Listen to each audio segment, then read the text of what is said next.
प्रचंड क्रोध से जलती हुई केकई सामने इस प्रकार दिखाई पड़ी मानो क्रोध रूपी तलवार नंगे म्यान से बाहर खड़ी हो। कुबुद्धि उस तलवार की मूठ है, निष्ठुरता धार है और वह कुबरी मंथरा रूपी शान पर धर कर तेज की हुई है। राजा ने देखा कि यह तलवार बड़ी ही भयानक और कठोर है और सोचा कि क्या सत्य ही यह मेरा जीवन लेगी।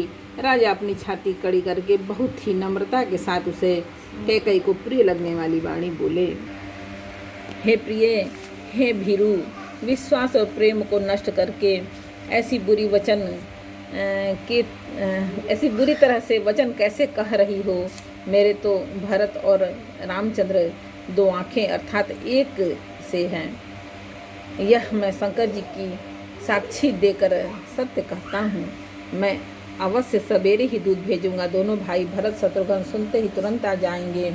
अच्छा दिन शुभ मुहूर्त सुधवाकर सब तैयारी करके डंका बजाकर मैं भरत को राज्य दे दूंगा। राम को राज्य का लोभ नहीं और भरत पर उसका बड़ा ही प्रेम है। मैं ही अपने मन में बड़े छोटे का विचार करके राजनीति का पालन कर रहा था। बड़े को राज तिलक देने जा रहा था। राम की 100 बार सौगंध खाकर मैं स्वभाव से ही कहता हूँ कि राम की माता कौशल्या ने इस विषय में मुझसे कभी कुछ नहीं कहा। अवश्य ही मैंने तुमसे बिना पूछे यह सब किया, इसी से मेरा मनोरथ खाली गया। अब क्रोध छोड़ दे और मंगल साज सज। कुछ ही दिनों बाद भरत युवराज हो जाएंगे। एक ही बात का मुझे दुख लगा कि तूने दूसरा वरदान बड़ी अड़चन का मांगा। उसकी आँच से अब भी मेरा हृदय जल रहा है। यह दिल लगी में, क्रोध में अथवा सचमुच ही वास्तव में सच्चा है। क्रोध को त्याग कर राम का अपराध तो बता। सब कोई तो कहते हैं कि राम बड़े ही साधु हैं। तू स्वयं ही राम की सराहना करती और उस पर स्नेह किया करती थी। अब यह सुनकर मुझे संदेह हो गया है कि तुम्हारी प्रशंसा और स्नेह कहीं झूठे तो न थे। जिसका स्वभाव शत्रु को भी अनुकूल है वह माता के प्रतिकूल आचरण क्यों करेगा। हे प्रिय, हंसी और क्रोध छोड़ दे और विवेक उचित अनुचित विचार कर वर मांग, जिससे अब मैं नेत्र भरकर भरत का राज्याभिषेक देख सकूं। मछली चाहे बिना पानी के जीते रहे और सांप भी चाहे बिना मणि के दिन दुखी होकर जीता रहे, परंतु मैं स्वभाव से ही कहता हूँ, मन में जरा भी छल रख कर नहीं कि मेरा जीवन राम के बिना नहीं है। हे चतुरप्रिय जी, में समझ देख मेरा जीवन श्री राम के दर्शन के अधीन है। राजा के कोमल वचन सुनकर दुर्बुद्धि कैकई अत्यंत जल रही है, मानो अग्नि में घी की आहुतियाँ पड़ रही हैं। कैकई कहती है, आप करोड़ों उपाय क्यों न करें, यहाँ आपकी माया चालबाजी नहीं चलेगी, नहीं लगेगी। या तो मैंने जो मांगा है सो दीजिए, नहीं तो नहीं करके अपयश लीजिए। मुझे बहुत प्रपंच बखेड़े नहीं सुहाते। राम साधु हैं, आप सयाने साधु हैं और राम की माता भी भली है। मैंने सबको पहचान लिया है। कौशल्या ने मेरा जैसा भला चाहा है, मैं भी साका करके याद रखने योग्य उसे वैसा ही फल दूंगी।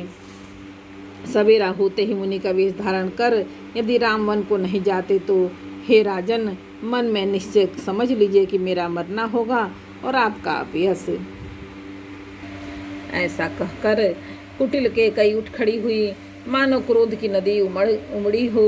वह नदी की पाप रूपी पहाड़ से प्रकट हुई है और क्रोध रूपी जल से भरी है।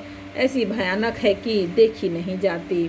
दोनों वरदान उस नदी के दो किनारे हैं। कैकई का कठिन हठ ही उसकी तीव्र धारा है और कुबरी मंथरा के वचनों की प्रेरणा ही भंवर है। वह क्रोध रूपी नदी राजा दशरथ रूपी वृक्ष को जड़ मूल से ढाती हुई विपत्ति रूपी समुद्र की ओर सीधी चली है। राजा ने समझ लिया कि अब बात सचमुच वास्तव में सच्ची है। स्त्री के बहाने मेरी मृत्यु ही सिर पर नाच रही है। तदंतर राजा ने कैकई के चरण पकड़कर उसे बिठाकर विनती की कि तू सूर्यकुल रूपी वृक्ष के लिए कुल्हाड़ी मत बन। तू मेरा मस्तक मांग ले, मैं तुझे अभी दे दूं, पर राम के विरह में मुझे मत मार। जिस किसी प्रकार से हो तू राम को रख ले, नहीं तो जन्म भर तेरी छाती जलेगी।